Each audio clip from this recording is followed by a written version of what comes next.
Okay, so quickly I'm going to show you an exercise which is going to be able to allow you to discover why you PMO, right? And you're going to feel it experientially. You're not going to just know it, you're going to feel why you PMO, right? So this is going to be something that you can do, anytime. Find out why you PMO, okay? So if you just close your eyes, right, and imagine a scene, right, an imaginal scene. What that basically means is a kind of a point in time or a typical situation where you would normally PMO. Maybe it's at nighttime. For a lot of guys, it's at nighttime, right? So you're there, you're closing your eyes, and you can close. I usually close my eyes because it's easier.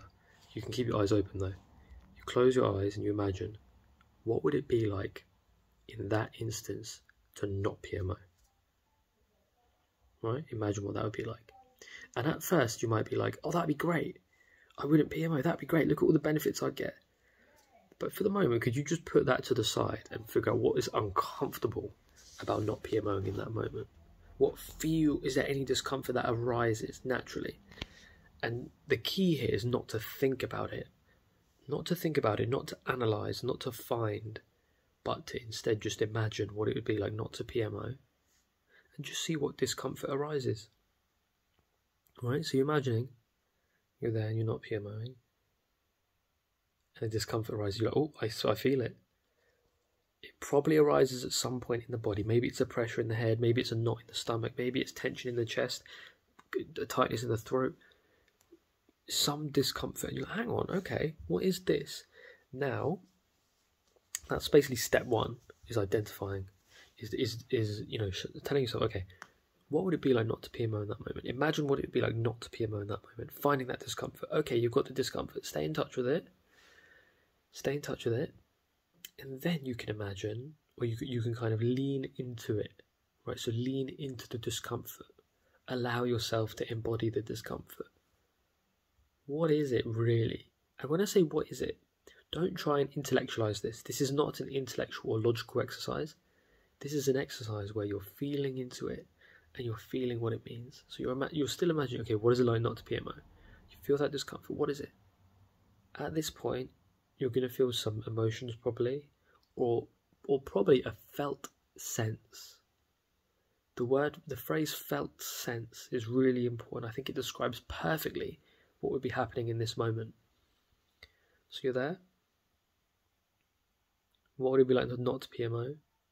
You feel the discomfort. Ooh, what does it feel like is going to happen? Or what does it feel like is happening? What's the felt sense? What do you sense is going on? Right? And you might feel something that you weren't expecting. This is the moment where it feels like, where something crops up that you weren't expecting. And this is how this discomfort that you feel, really, that's why you're PMOing in that moment. That's what's motivating the PMO. That's the belief underneath all of it. There are some nuances and there's some trickery and there's some traps that you can fall into here. It's all talked about in this book. That's just a brief flavour. What I gave you there was a brief flavour. The whole point of this video is to give you a little flavour, a little taste for the power of this. If you do that exercise and you find, okay, it works, then that's probably going to get you a bit curious. And if you want to find, I'm going to make videos about this. I'm going to make videos about this, but it's going to take time. So if you want to get onto this quick, this is the book. It's going to help you debunk beliefs about, and this is about anything. This is not about PMO. This is about literally any. I did this for social anxiety, right? But you can do this for PMO. I think this is the way that probably my channel's going to go for the foreseeable future. I think this stuff is amazing because you can make really deep change, and I think it's fucking brilliant.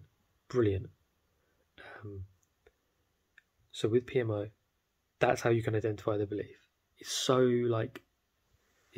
doable because you don't have to make it an intellectual exercise. You don't have to think about it. It will show itself.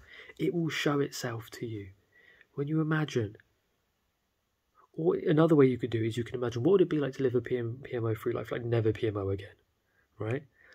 You're there. What would it be like to never PMO again? Again, at the start, you might be like, oh, that'd be great. That'd be amazing. That's what I wanted this whole time. Hold your horses. is there a part of you that doesn't want, that is uncomfortable about that, the prospect of not PMO? Is there a part of you that's like, oh, I don't want to do that, I want to keep PMO in my life as much as I hate it, I want to keep it in my life? Okay, great. Stay in touch with that discomfort. And what is that? Lean into it, feel into it. What is that? You know? And you can really trust yourself here. You don't need to be like, oh, am I bullshitting myself? Oh, is this going in a direction that's quite weird? You can just trust yourself, and you can just, what is the felt sense? What do you feel like is going to happen truly, really for you? You know? And you'll find it. And if something comes up that's a little bit like intellectualizing, like, oh, if I don't PMO, then something, and it feels like quite an intellectual exercise. If it feels like an intellectual exercise, you're not doing it right. It's got to feel like an emotional felt sense, and it's got to just come up, and it will. Right, I know it will, because I've done this quite a few times with other people. Give it a go. Let me know in the comments what you think, what comes up. I'm trying to make videos about this, but I need to be certain, and I need to make my understanding tip-top before I give information out, because I don't want to mislead. I don't want to accidentally mislead people. That's my worst nightmare. So that's why I can't make, oh, here's a full course on how to do it, because I could do that, but it will be probably like 75% right, but then there's a part of it that'll probably be wrong, and I don't like that. You know, I don't want to misinform people and then down the road have to backtrack and all this shit. You know, only when I get results am I going to make the vids. I'm not going to make vids too quick, because I think that just does people a disservice. So if you do want to learn, this is the book, Unlocking the Emotional Brain. Great book. Let me know how that exercise went for you.